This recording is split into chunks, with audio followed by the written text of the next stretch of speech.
But look at Peter Obi, for example. How can he consider Peter Obi as a serious candidate when the same Obi has a symbol of Biafra on his beer can, which he's selling for commercial purposes? What does that tell you about him? All right, guys, it don't happen. It don't scatter everywhere for social media. As they hot, na so they bring and come. FFK don't come out, come blast Peter Obi, Baba Ahmed Dati, blast Atiku join.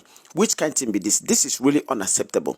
How can he come out and talk to these people in such a disrespectful manner? This is really unacceptable. Watch the video and hear it from the horse's mouth, guys. Well, the obedience of Peter Obi's party, they have focused totally on the personality of our candidate. That's all they've done.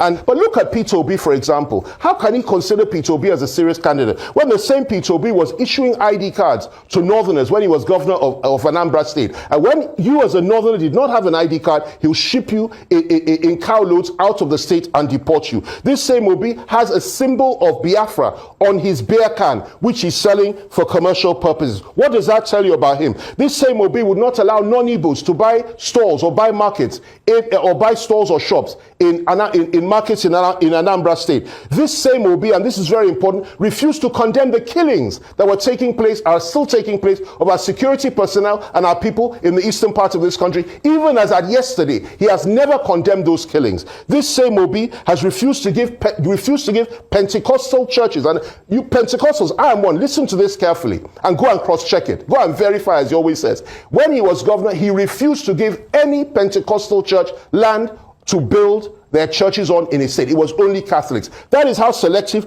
Obi is. I could go on and on. I spoke about allegations against him in Malaysia and so many other things. This is an Obi that has a running mate who said publicly that he would kill everybody that has, that is a homosexual or is a member of the gay community. That if he had his way, he would kill all gays. Now, the question I'll put to him is this: if that's the case, they have a DG, and maybe I shouldn't go in that direction. It's not fair to talk about my friend Doyo Kupe like that. But Dati Ahmed said they would kill members of the homosexual community. Barbaric and totally unacceptable.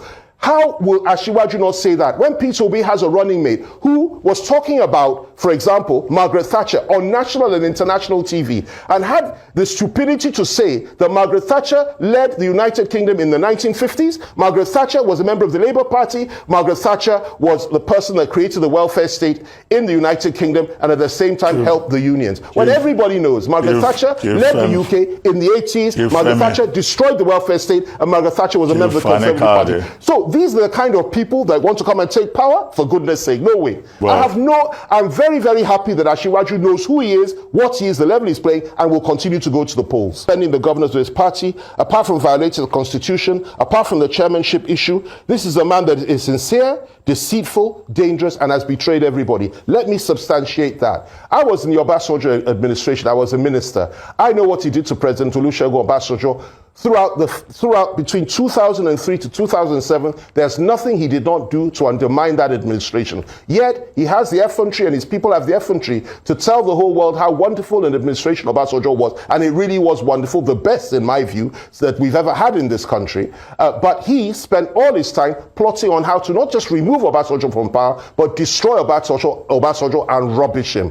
It was so bad that on 2 separate occasions, I, in open cabinet, challenged him in front of the president cabinet and asked him to leave the cabinet chambers for betrayal and treachery. That's the kind of man Atiku Abubakar is. Let me go one more step before I stop. Look at what he did to Jonathan in 2015. We were all in the PDP at the time. Atiku Abubakar led 5 governors out of the party. They went and joined the opposition party. They supported President Buhari to become president at the time. There's nothing Jonathan did not do or promise them or beg them for, that look, come back, we will settle everything. No, he did not do that. Because he wanted to spite Jonathan and spite everybody around Jonathan, he joined the other side with 5 governors. They went and they ensured that Jonathan lost. The same Jonathan that had done so much for him whilst he was in the party, and the same party that had offered him the position of vice president for 8 years. That's the kind of man Atiku Abubakar is, and that is why I think it will be very dangerous for anything to support him.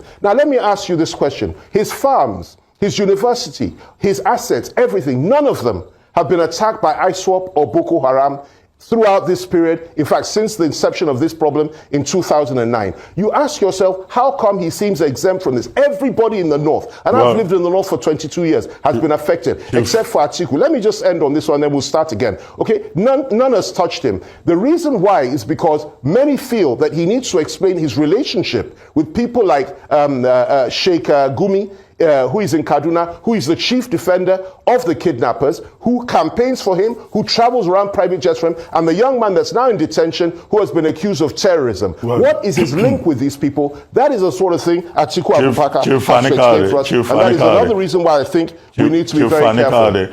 I believes in sheer hard work, and he also knows that his record will speak for him. So he's not interested in talking to the naysayers, he's interested in going to the electorate. But let me also add this. Why won't he say that? I've already highlighted to you some of the atrocities that Atiku has committed. I didn't talk about Volpi in the late 80s, where it is alleged, and I'm not saying it happened, that he was involved in drug business with Mr. Volpi. I never spoke about that. But there are so many things. I've told you about